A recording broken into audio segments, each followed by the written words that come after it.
This was on Fox News. This was Brian Kilmeade filling in for Jesse Waters, interviewing a woman named Laura Curran, who was a former executive, a Democratic Party executive for Nassau County.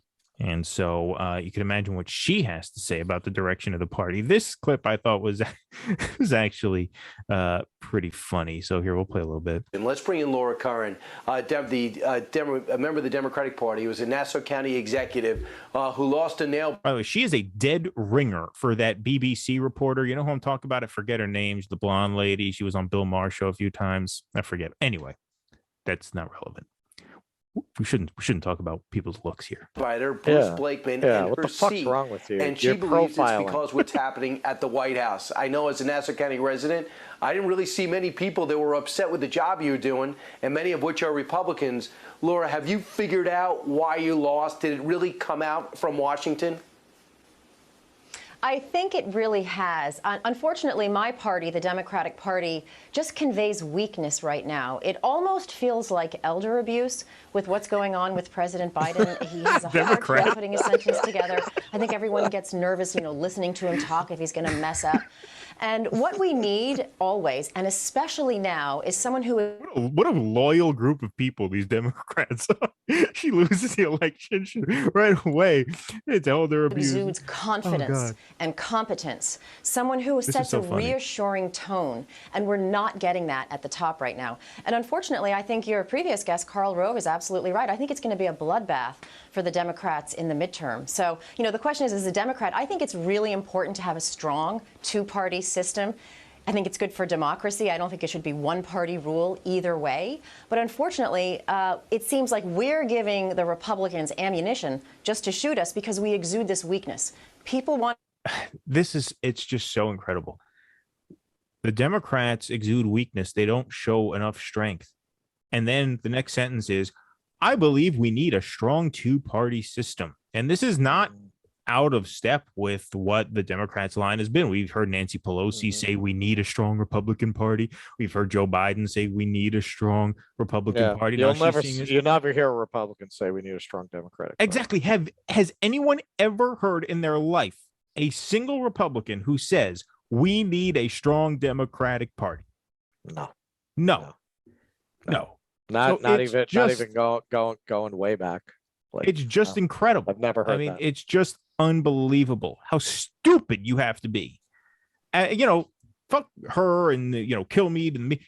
How stupid does the rank and file Democratic voter have to be to absorb this and be like, yes, we do need a strong two-party system. They all talk that shit. That's why they come all over themselves anytime fucking someone like Liz Cheney comes out and says something that's not completely out of the fucking book of Attila the Hun. Right. Well, they love it. They love it. It reaffirms their mythology. They're just constantly waiting to love Steve Schmidt. Exactly. They just absolutely nothing gets them going more than when a Republican agrees with them, a Republican, expresses sympathy for them. We can come together. See. Well, this is very in keeping with the Bill Clinton, DLC third way, as one of our viewers. I'm sorry, I don't know how to pronounce your first name. I've never seen you here before, but welcome. Thank you. The West Wing bullshit.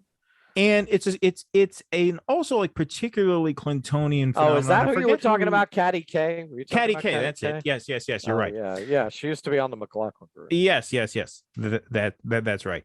I have heard somebody write about Bill Clinton once, and I don't remember who it is, but it was a very, very insightful comment, which is his politics basically assumes that America doesn't agree with him.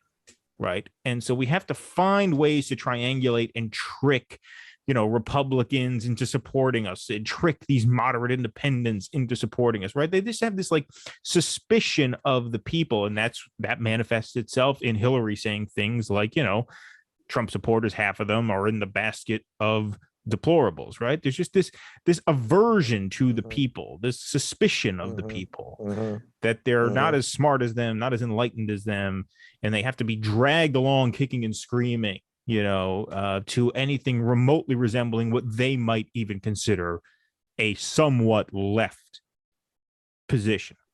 And so I think that's where a lot of that mindset, that like it's almost like, it's a very like abusive relationship. It's like a battered spouse begging her husband to love her, right? That's what the Democrats coming to Republicans. Please, Liz Cheney, say something bad about Trump. Show us we love you, right? It's that kind of thing. Thank you, everybody, for watching. If you enjoyed this video, please subscribe wherever you saw it, on YouTube, on Rumble, or on Facebook. We have channels on all three of those platforms. Also, consider helping us create more content by becoming a member at patreon.com/do-dissidents, or on Facebook, where you can become a supporter right through our Facebook page and get bonus content every week, as well as call-in access to our live stream shows. Thank you very much for your continued support.